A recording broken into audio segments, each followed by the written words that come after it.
여러분, 내년에 43세가 되는 여자입니다. 날씨가 많이 추워졌는데 건강 잘 챙기고 계신가요? 며칠 전에 알록달록 예쁜 옷을 입은 가을 낙엽들이 우수수 떨어지고 있는 걸 봤어요. 그걸 보다가 문득 지금의 삶이 기적 같다는 생각이 들었습니다. 항상 엄마의 따뜻한 품을 그리워하며 살던 제가 가짜 엄마를 만나서 끔찍한 일을 겪고 지금은 전화위복으로 잘 살게 됐어요. 제가 사실 친정이 따로 없거든요. 이런 이야기를 어디다가 풀어낼 수가 없었는데 이런 사연 채널이 있다는 사실에 반가운 마음이 들었습니다. 그래서 여러분이 제 친정 엄마라고 생각하고 아무에게도 속 시원히 털어놓지 못한 제 이야기를 시작해 보려고 해요. 그래도 되나요? 내가 기억하는 어린 날부터 나는 할머니 손에서 자랐어요. 어릴 때부터 할머니를 엄마라고 생각하면서 자라왔습니다. 아버지는 다른 지역에서 일하셨어요. 그래도 주말마다 꼬박꼬박 와서 나와 함께 놀아주셨습니다. 정말 정직하시고 법 없이도 살 뿐이었습니다. 초등학교에 들어가면서부터 학교에 엄마가 오셔야 할 소풍 때나 운동했다면 한눈에 봐도 다른 엄마들과 나이 차이가 많이 나는 할머니가 와서 친구들이 수근거리기 시작했어요. 소연이 엄마는 왜 저렇게 늙었어? 그러니까 엄마가 아니라 할머니 아니야? 소연아, 넌 엄마 없어. 우리 할머니가 내 엄마야? 왜 그래? 할머니는 할머니지 엄마가 아니야 한 소연이는 엄마 없대요. 아니야. 그때 정말 상처를 받았습니다. 그리고 처음으로 엄마의 존재에 대해 궁금해졌어요. 전까지는 제 친엄마의 존재에 대해 전혀 궁금하지 않았지만 그때부터 저도 제 친엄마가 도대체 어디에 있는 건지 있을까, 왜 날 보러 오지 않는 건지 의아하더라고요. 그리고 용기를 내서 할머니에게 물어봤어요. 할머니, 할머니는 내 엄마가 아니잖아. 할머니잖아. 그럼 내 엄마는 어디 있어? 제 물음에 할머니가 벼랑간 눈물을 뚝뚝 흘리셨습니다. 서연아, 서연이, 엄마는 잘 살고 있을 거야. 지금 당장 연락은 안 되지만 나중에 꼭 만날 수 있어. 엄마 보고 싶어? 응, 보고 싶어. 나도 애들처럼 엄마 갖고 싶어. 할머니가 있잖아. 할머니로는 안 되겠어. 할머니의 물음에 대답할 수 없었습니다. 할머니가 눈물을 흘리시는 걸 보니 저도 마음이 찢어질 듯이 아팠어요. 그리고 죄송스러운 생각에 다시는 엄마에 대한 궁금증을 갖지 않으려고 노력했습니다. 저에게는 할머니와 아버지가 있으니 그걸로 충분하다고 스스로를 위로했어요. 그리고 제가 초등학교 고학년이 되면서부터 아버지는 할머니와 함께 사는 집에 자주 오지 못하셨어요. 바쁘다며 전화만 받으시더라고요. 그러다가 아버지가 차린 공장이 대박이 났다는 소식을 듣게 되었어요. 아직은 아버지와 함께 살기 어렵다는 이유로 할머니와 저는 더 큰 집으로 이사를 했습니다. 야, 소연이 땡땡 아파트로 이사 갔대. 그 아파트 엄청 크고 좋다고 해. 진짜 소연아, 너네 집 놀러 가면 안 된대. 안 돼. 참나. 부자가 됐다고 잘난 척하기는 넌 엄마도 없으면서 사람이 간사한 게 그 어린 나이에도 저희 집이 부자가 됐다는 소문에 동네 아주머니들부터 친구들까지 나를 대하는 태도가 180도 달라졌어요. 그 모습을 보면서 사람에 대한 신뢰가 조금씩 무너져 내리는 걸 느꼈습니다. 저에게 다가오는 친구들에 대한 믿음도 생기지 않았어요. 그래서 친구도 만들지 않고 할머니에게만 의지하면서 지냈죠. 할머니는 저를 걱정하셨습니다. 집에 친구들 데리고 와와 할머니가 맛있는 거 해줄게. 할머니, 나 학교에 친구가 없어. 중학생인데 이제 공부나 열심히 해야지. 그래도 친구를 사귀어야지. 혼자서 외롭게 뭘 해? 아니야, 난 친구 필요 없어. 혼자가 훨씬 편해. 난 할머니가 있잖아. 할머니랑만 놀면 재미없지?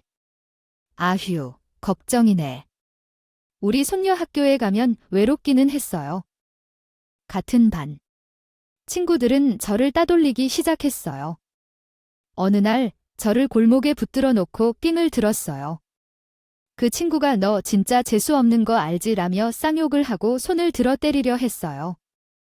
그때 어떤 아줌마가 나타나 저를 도와주셨어요. 그 아줌마는 저를 꼭 안아주며 자, 넌 왜 이러냐고 말했어요. 그 말에 깨달은 것 같아서 친구들을 따돌리고 살아가야겠다고 다짐했어요. 그리고 그 아줌마는 자신이 제 친엄마라고 말했어요. 그 순간 오랫동안 간직해온 친엄마에 대한 그리움이 눈물로 흘러내렸어요. 폭발적인 기분이었어요. 그래서 엄마라고 불러서 끌어안았고 흐느꼈어요. 저를 보면서 아줌마가 자신과 닮은 부분을 가르쳐 주시더니 아니라 엄마를 따라 할머니 집으로 갔어요. 할머니께서 엄마를 찾으셨다고 하니 엄마가 나를 구해주셨어요. 엄마와 나와의 곳도 똑같다니 정말 놀랍고 행복했어요. 소리 질렀더니 할머니가 엄마를 보며 어리둥절한 표정을 지으셨어요. 어머님, 오랜만에 인사드립니다. 죄송합니다. 엄마가 울었고 할머니는 기쁜 나를 본 뒤 엄마에게 괜찮다고 말씀하셨어요. 그날이 제 인생에서 가장 행복했던 날이었습니다. 엄마가 와 있어서 정말 안심되고 행복한 기분이었어요. 이후로 엄마와 할머니와 함께 지냈어요. 그러나 할머니와 엄마는 어색했습니다. 아마 시어머니와 며느리 관계 때문이겠지만 그렇게 생각했어요. TV에서 보면 시어머니와 며느리의 관계가 안 좋게 묘사됐으니까 제 생각도 그랬습니다. 엄마는 백화점에 가서 예쁜 옷도 사주시고 외식도 시켜주셨어요. 할머니와 함께 한 적 없는 경험이었기 때문에 정말 좋았어요. 어머니는 정말 다르구나라고 느꼈어요. 그 시기에 아버지는 바쁘게 일을 하느라 집에 잘 오지 못했습니다. 어느 날 할머니와 어머니가 큰 싸움을 했습니다. 나는 학원에서 일찍 돌아와서 그 모습을 보았습니다. 누구야? 정체를 밝혀봐. 무슨 소리야? 할머니가 소리쳤습니다. 어머니는 소연이란다. 소연이 어머니야. 넌 우리 손녀 어머니로 믿을 수가 없어. 당장 나가. 이 집을 나가. 나는 할머니에게 이르렀다. 왜 어머니를 쫓아내려고 해? 할머니는 나가라고 하면서 나가셨다. 나는 어머니와 함께 살 거야. 이 사건은 평생 후회할 것이다. 그때는 어머니가 생겼다는 기쁨을 느끼는 사이에 할머니의 마음을 어떻게 달래야 할지 몰랐다. 돌이켜보면 텔레비전을 보면 항상 시어머니가 나쁜 사람으로 나오는 것이 눈에 띄어 내 마음도 비슷하게 생각했었다. 할머니는 내 발언에 크게 충격을 받았다. 결국 그 주말에 할머니는 고향으로 가기로 했다. 나는 미안함으로 그를 붙잡을 수밖에 없었다. 미안해. 가지마. 내가 잘못했어. 아니야. 손녀의 잘못이 아니다. 할머니는 이제 친구들과 편안하게 고향에서 살고 싶다며 얘기했다. 놀러와라 말했지만 할머니는 이미 떠났고 나는 엄마와 둘이서 지내게 되었습니다. 그런데 둘이서 지내면서 엄마가 거의 저를 방해하는 듯한 행동을 했어요. 아침에는 밥도 안 차려주시고 교복도 안 세탁해 주셨습니다. 아침에는 늦게 일어나고 학교에서 돌아와도 집에 없어서 얼굴을 보기도 힘들었습니다. 모든 일을 혼자 처리해야 했어요. 어느 날 혼자 집에 있던 밤에 무서운 악몽을 꿈꾼 후에 깨어나서 아빠에게 전화했어요. 아빠, 무서워. 왜 할머니가 없어? 할머니는 고향에 갔어. 엄마는 어디 갔는지도 모르겠어. 엄마가 온다고 했어? 정말. 응, 난 엄마랑 사는 게 행복한데 엄마가 요즘 바빠 보여. 그런 일이면 내일 아빠한테 말할게. 그 다음 날 일요일이었고 아빠는 한 아침 일찍 집에 왔어. 잠시 후 엄마가 도착했고 두 사람이 서로를 보고 깜짝 놀랐어요. 아빠가 엄마를 보고 당신이 여길 왜? 라고 물었어. 어제 일이 있어서 늦었어. 혼자 무섭지 않았어. 엄마가 그러자 나는 엄마에게 달려가서 안아주었어요. 그 모습을 보고 아빠는 당황해했지만 엄마 손을 잡고 아빠 손을 잡고 같이 외식하러 나갔습니다. 저는 미소 짓고 있었습니다. 아버지가 내 얼굴을 보며 물었어요. 우리 딸 소연이 그렇게 좋아? 응, 너무 좋아. 엄마 아빠 손을 잡고 있는 것만으로도 든든하고 최고야. 그런 다음 식당에서 대화를 나눴습니다. 아버지가 얘기했어요. 그러니까 우리 소연이 엄마가 된다고? 아니요, 이미 내 엄마라고요. 그게 무슨 소리예요? 아니, 그게 아니라 아빠, 우리 이제 셋이 함께 살면 안 될 것 같아. 나 왕따야. 여기 학교도 다니기 싫어. 다른 학교로 전학 가서 새로운 친구들도 사귀고 싶어온의 발언에 아버지는 고민했습니다. 그리고 한 달이 지난 후 우리 가족은 아버지의 공장이 있는 지역으로 함께 이사했습니다. 이사 전까지 엄마는 나에게 또 다시 사랑과 정성을 다해 대해줬습니다. 그리고 새로운 집에서 아버지와 함께 지내며 엄마의 사랑을 느낄 수 있도록 도와줬어요. 학교를 전학한 곳에서 소중한 친구들을 만나며 즐거운 날들을 보내고 있었지만 어느 순간부터 엄마가 소홀해지기 시작했어요. 아버지가 출장이나 아침엔 집에 없는 날에는 엄마도 집에 없고 전화 걸면 짜증을 내며 엄마, 어디 갔어? 지금 몇 번째 전화야? 너도 이제 중학교 3학년이면 다 컸는데 혼자 지내도 괜찮아. 왜 막상 나 혼자 있을 때면 좋아하지 않니? 무서워. 더디 죄할머니 사실 알려줘. 제가 이 힘든 상황을 견딜 수 있는 곳에는 누구나 있지 않고 단지 나 혼자일 뿐이라고 느꼈다. 산속에서 마침내 외할머니 발견. 그것을 기념하기 위해 내가 살았던 곳의 소중한 추억의 장소에서 외할머니와 함께 특별한 순간을 나눴다. 붙잡고 있기에는 형편이 여의치가 않았어요. 엄마와 함께 있는 날이면 엄마가 저에게 화를 내지는 않을까 조마조마한 마음이 들었습니다. 소연아, 엄마 뭘 그리 놀래 가서 과일 좀 사와. 과일 나 시험 공부 중인데 이따 독서실 가야 돼. 사오라면 참말 말고 좀 사와. 집에 손님이 올 거야. 독서실 가면 거기서 밤새고 와라. 밤을 새라고 그래? 집에 올 생각하지 마. 저는 그날 엄마 심부름을 하고 독서실에서 밤새도록 집에 돌아가지 못했습니다. 엄마의 말을 거역할 수가 없었어요. 요즘 말로 엄마는 저에게 가스라이팅을 한 것 같네요. 그러다가도 한 번쯤은 저를 위하는 척 했거든요. 저는 엄마에게 애증의 감정을 갖게 됐습니다. 언제 폭발할지 모르는 시한폭탄을 안고 사는 기분이었어요. 하지만 아빠에게는 그런 이야기를 할 수 없었습니다. 소연이, 요즘 공부하는 거 힘들어. 아빠가 일한다고 우리 딸 많이 못 챙겨서 미안해. 아니야. 괜찮아. 저는 어느새 말수도 적어지고 공부도 잘 되지 않았어요. 그저 얼른 집에서 벗어나서 독립을 하고 싶다는 생각만 했습니다. 저는 서울 4년제 대학에 합격을 했지만 집에서 멀리 벗어나 장학금을 받으면서 살고 싶어서 지방국립대학에 장학금을 받고 입학했어요. 아빠가 용돈을 보내주셨지만 그 돈은 쓰지 않고 통장에 차곡차곡 돈을 모은 뒤 생활비를 스스로 벌어오는 이 고아는 딸이 지방에 홀로 살게 되었으나 엄마는 한 번도 내려가 보지 않았다. 아버지와는 가끔 만나며 그의 얼굴이 찌푸려 보였고 힘들어 보였다. 어디가 아프냐고 물었을 때 아빠는 나이가 들어서 그런가 라며 답했다. 그러던 어느 날 아버지는 갑자기 쓰러지셨다. 쓰러진 아버지를 대신 모셔 응급실로 이동하였고 정확한 진단을 받기 위해 입원했다. 그때 알려진 소견은 췌장암 말기였다. 아빠는 이미 전신에 암세포가 퍼져 있었고 제때 치료를 받지 않았다면 안 된다는 의사의 말에 가슴 아픈 충격을 받았다. 엄마에게 걸었던 전화는 오랜만이었고 이 사실을 전해야 한다고 생각했다. 엄마, 아빠가 췌장암 말기래.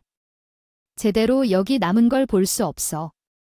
내게 꼭 이야기해야 해. 하지만 엄마는 놀라워하며 그 소식에 실망을 감추지 못했다. 당황하지 않고 차분하게 말씀드린 적이 있습니다. 아버지께서는 아빠가 병원에 가야 한다고 하셨습니다. 왜 이렇게 말하는 거야? 얘는 왜 소리 지르는 거야? 너만 성질이 많은 것 같아. 지금 죽을 건 아니잖아. 그 전에 연락해. 그땐 갈 거야. 그리고 전화를 끊겠다고 했습니다. 그 모습은 정말 충격적이었습니다. 결국 저는 학교를 휴학하고 아버지를 병원에서 돌보았습니다. 아버지는 항암 치료를 받았지만 상태가 급격히 악화되었습니다. 의사에게 우리 아빠를 살려주세요. 어떻게 하면 되겠어요? 항암 치료를 받는다 해도 효과는 없을 거요. 고통을 많이 겪으실 텐데 그래서 진통제를 처방해 드릴게요. 주사를 맞기 위한 방법은 알고 계신가요? 의사마저도 효과가 없을 것이라고 했기에 상황이 얼마나 심각한지 알 수 있을 겁니다. 아버지는 괜스려서 죽고 싶지 않는다며 함께 빈소를 찾아다녔고 여행도 다녔습니다. 고통스러울 때 그 모습을 지켜보는 것이 힘들었습니다.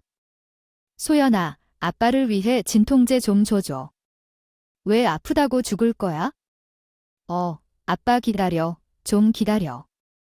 저는 눈물을 흘리면서 직접 아버지에게 주사를 맞췄습니다.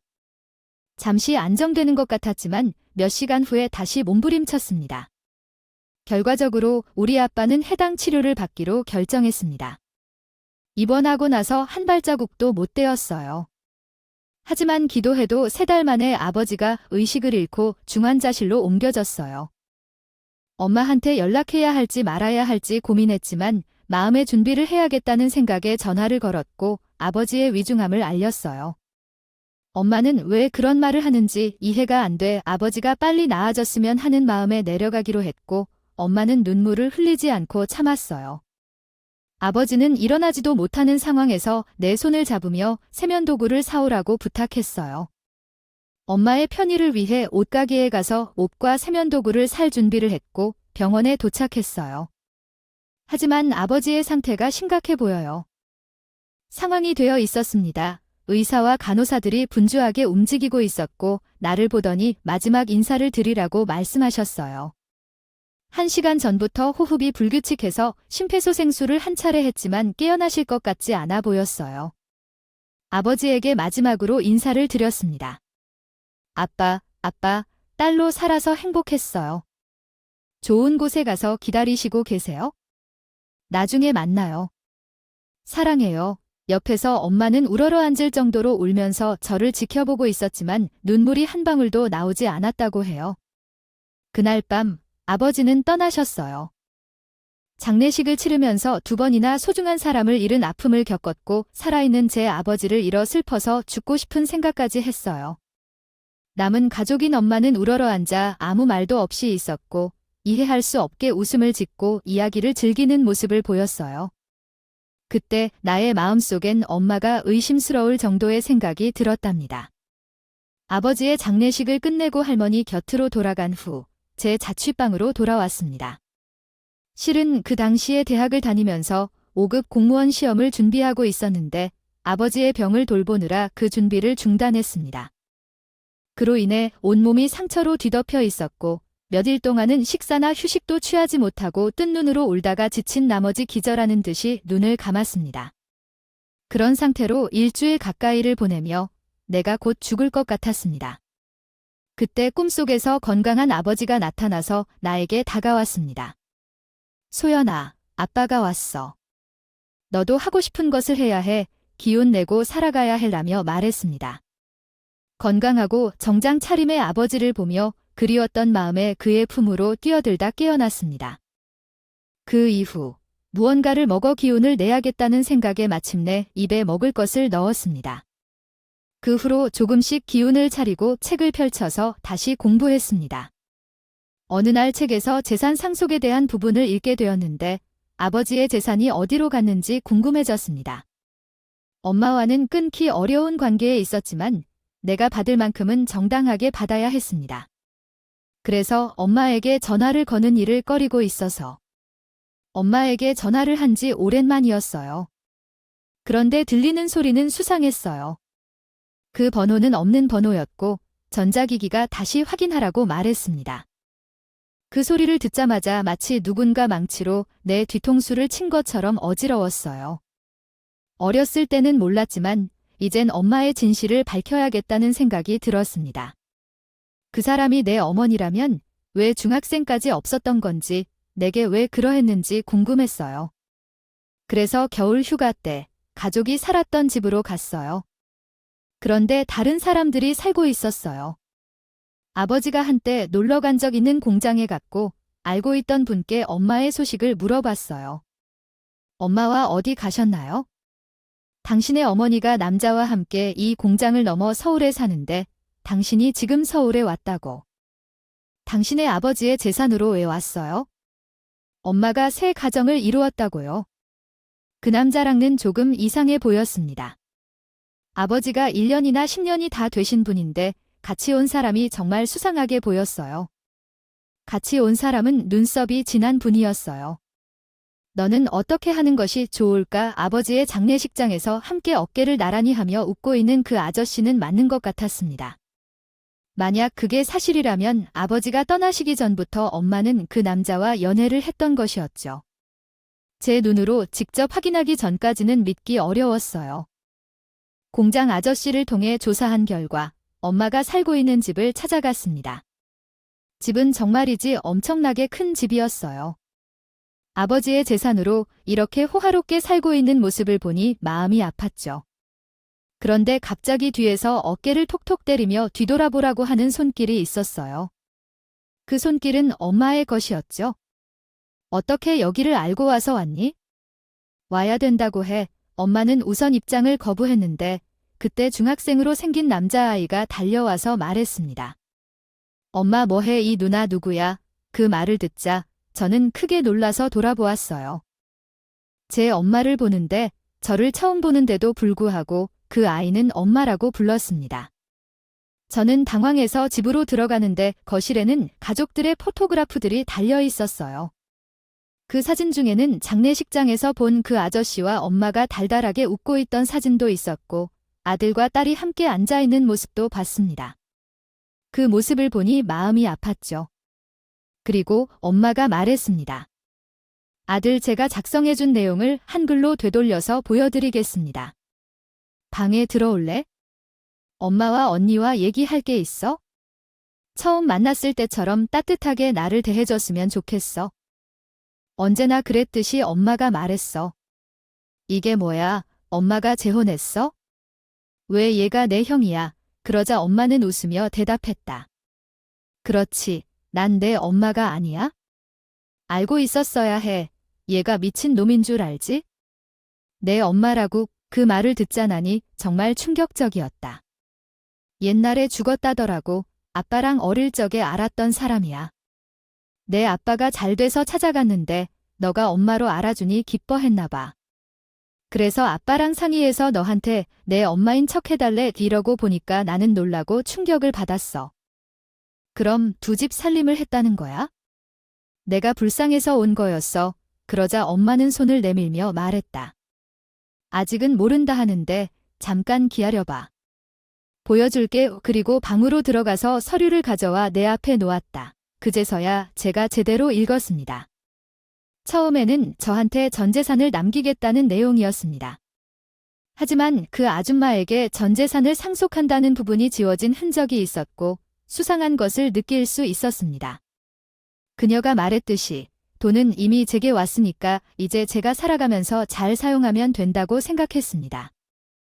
하지만 제 뺨을 때린 그 아줌마에게 되갚고 싶은 마음도 있었습니다.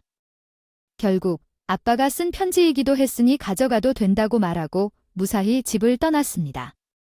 그리고 새로운 삶을 시작하려고 마음먹었습니다. 아이고, 마음이 훅 놓여요. 앞으로 우리 볼 게 없겠죠? 여기 오면 경찰에 신고할 거예요. 그 말을 듣고 사기꾼 아줌마를 조심스럽게 바라보며 아버지의 유언서를 들고 나갔습니다. 다시 내려가서 원래 살던 곳으로 되돌아가서 아버지를 담당하던 병원을 찾았습니다. 그때 아버지는 결코 그런 유언서를 작성하지 않았다고 말했습니다. 그 전에 소연 씨라는 엄마가 누구를 데리고 와서 웃으면서 들어가면서 나왔다는 이야기를 듣지요. 소연 씨 아버지가 일기를 쓴다는 것은 알았지만 그런 유언서를 보니 이상하다고 생각했죠. 그때 변호사를 선임하여 유언서를 검토했는데 가짜임을 발견했습니다. 글씨체부터 다른 점이 많았어요. 명예 가양이 있었지요. 변명사도 그러했고요. 그렇다면 승산이 있다고 할 수 있을까요? 그렇다면 이 유언서는 무효입니다. 그리고 김숙자 씨가 엄연한 사기를 친 거니까 사기죄도 성립합니다. 유언자 무효 소송과 사기죄로 저는 민형사 소송을 걸었어요. 제 학창 시절에 엄마가 얼마나 저를 방임하고 학대했는지 제가 살던 동네 아주머니들과 아버지 공장에서 일하던 분들이 증인이 되어주셨습니다. 아줌마는 저에게 먼저 전화를 걸어서 소송을 취하하고 합의를 하자고 말했어요. 소연아, 이렇게까지 해야겠니? 내가 너한테 나쁘게만 한 건 아니잖아. 돈 때문에 그래? 내가 내 아빠 재산단은 아니더라도 조금 떼서 줄게. 그럼 되잖니? 너 아빠 재산 많더라. 소연이, 너 앞으로 돈 안 벌고 살 수 있을 만큼 줄 테니까 사귀니? 무현이 그런 복잡한 소송 다치고 치워라 그 말을 듣고 너무 허탈해서 웃음만 나오더라고요. 너 왜 웃어? 미쳤어, 아줌마. 아줌마 정말 지독하네. 사람 인생을 송두리째 흔들어 놓고 뭐 돈이면 다 되는 줄 알아? 그 돈도 다 내 돌아가신 아빠 재산이잖아. 너 내가 가만 안 둘 거야? 어린 날 꼬셔서 엄마 행세를 하고 결국엔 돈이 목적이었구나. 그럼 내가 내 가족 먹여 살려야 되는데 뭔들 못해 나라고 쉬었는 줄 알아? 적반하장으로 버럭버럭 소리를 지르더라고요. 저는 그 순간 저를 속여서 제 소중한 아버지와 할머니를 잃게 만든 그 여자를 박살내서 가루로 만들어 버려야겠다는 결심이 들었습니다. 아줌마는 오히려 나에게 싸울 힘을 실어줬어. 내게 기대해. 당신의 소중한 가정을 다 무너뜨릴 거라고 말하니까 그때부터 난 불도저처럼 밀어붙였어. 그 아줌마는 숨 쉴 틈을 주지 않았어. 어떤 좋은 로펌의 변호사를 써도 소용이 없었어. 내가 가진 증거와 증인이 훨씬 더 많았기 때문이야. 소송은 정말 길고 힘든 싸움이었지만 하면서 법 공부도 많이 했어. 점점 그 아줌마의 죄가 더 많이 드러났어. 다른 피해자들도 있었지? 결국 그 아줌마는 제 아버지의 재산을 모두 돌려주라는 결정을 받았어. 그리고 한 사기죄로 징역형을 받아야 했어. 판사는 판결문을 읽으면서 날뛴 것 같더라. 그게 말이 돼? 아니, 판사님이 제대로 조심해야지. 결국 아줌마 남편은 양아치의 난봉꾼이었어. 아줌마가 혼자 도망쳤다고 하더라. 아줌마 집의 가족 사진에 있던 두 아이들도 그 아줌마 남편 아이와 아줌마가 밖에서 나온 아이라는 알고 싶지 않은 사실도 알게 됐습니다. 아이들이 불쌍하기는 했지만 어쩔 수 없었어요. 두 아이는 보육권에 맡겨졌다고 들었습니다. 저는 그 보육권에 거액의 기부금을 보내기도 했어요. 어른들이 파렴치한 짓을 저질렀지만 애들은 죄가 없으니까요. 그렇게 소송이 다 끝난 후 정말 허망하더라고요. 저는 왠지 모를 죄책감에 한동안 시달렸습니다. 그러다가 대학 졸업을 하고 로스쿨에 진학을 했어요. 아줌마 말대로 아버지의 재산을 받은 저는 평생 돈을 벌지 않고도 먹고 사는데 지장이 없었어요. 하지만 저에게 그런 건 아무 의미가 없었고 새로운 꿈이 생겼습니다. 저처럼 억울한 일을 당한 사람들에게 도움을 줄 수 있는 변호사가 되고 싶었습니다. 로스쿨에 다니면서 정말 치열하게 열심히 공부했어요. 평생 그렇게 하고 싶었던 공부에 집중을 하니 잡생각도 많이 사라지는 것 같았습니다. 그리고 거기서 지금의 남편을 만나게 됐네요. 저는 전혀 연애에 대한 생각을 갖지 않고 살았는데 남편이 먼저 저에게 다가왔어요. 힘들지 않아요. 아니요, 전혀 힘들지 않아요. 여기 커피 나온다. 아, 이거 보라고요. 힘들다면 우리 함께 병원 가요. 끌려갈 것 같이 간 곳에서 나는 췌장염인 것을 알게 되었습니다. 아버지가 췌장암으로 돌아가셔서 조심해야 한다는 말도 들었습니다. 함께 간 그 사람이 제게 말했어요. 안 되겠다, 소연 씨. 앞으로 병원 정기검진 꼭 받아야 해요. 제가 때 되면 소연 씨 데리고 갈 거니까. 알았죠? 당시엔 그냥 고마워하고 넘겼어요. 그러나 그 이후로 정말 매년 진심으로 걱정하고 챙겨주는 그 사람의 마음에 감동했습니다. 계속 사귀지 않았고 각자 로스쿨을 졸업하고 변호사가 되어 로펌에 입사했습니다. 그리고 업무를 하던 중 우연히 다시 만났습니다. 남편은 로펌에서 나와서 인권 변호사로 활동 중이라고 하더라고요. 돈은 많이 안 되지만 억울한 사람들을 도우기 시작한 일이라서 보람있고 좋다고 하더라고요. 소연아, 일하는 게 재밌어. 그 말을 듣고 나도 어느새 머릿속이 번쩍 떠올랐어요. 그때는 로펌에서 돈 많고 정의롭지 못한 사람들도 대변해주고 있었던 게 독이 들어서 일에 불편함을 느끼고 있었습니다. 나도 같이 해. 지금 다니는 곳 그만둘래. 그래서 로펌을 그만두고 그 사람과 함께 시작했습니다. 알고 있었지만 힘이 없는 사람들에게는 더 끔찍한 일들이 많이 일어나더라고요. 저는 그런 사람들이 싸울 수 있게 도왔습니다. 그렇게 남편과 함께 일을 하며 같은 가치관과 목표로 지내다 보니 어느새 자연스럽게 연인 관계가 됐고 결국 결혼까지 하게 됐어요. 지금은 남편과 제 이름으로 된 로펌을 차렸고 이란성 쌍둥이를 낳았습니다. 쌍둥이를 임신하고 힘들었는데 시어머니께서 저를 친딸처럼 돌봐주셨어요. 아이들이 태어나고 나서도 육아를 함께 해주셨고 평생을 살면서 가족의 따뜻한 품이 뭔지 제대로 느껴보지 못했던 저는 지금에서야 제 가정을 꾸리고 행복하게 살고 있습니다. 코로나가 조금 풀린 후에 아이들을 데리고 제 할머니와 아버지를 모신 빈소에 찾아가서 인사를 드렸어요. 처음 본 외할아버지의 사진을 보고 애들이 신기하다고 말했습니다. 엄마랑 완전 똑같이 생겼어. 엄마가 외할아버지 속배 닮았네. 신기하다. 할아버지, 안녕하세요. 너도 인사해. 진짜 엄마랑 똑같네. 할아버지, 안녕하세요. 그 모습을 보고 저는 가슴이 벅차 올라서 눈물이 흘렀습니다. 그런 저를 남편이 옆에서 가만히 안아주더라고요. 앞으로도 저는 제 소중한 가정을 지키면서 건강하고 행복하게 살아가 보려고 합니다. 불의와의 싸움을 이기고 정의의 곁에 서며 앞으로도 정직한 삶을 살겠습니다. 여러분, 제 이야기는 여기까지입니다. 여러분의 가정에도 항상 행복한 일만 가득하길 바라며 먼저 건강하시길 기원합니다. 이제 제가 이만 물러가 보겠습니다. 감사합니다.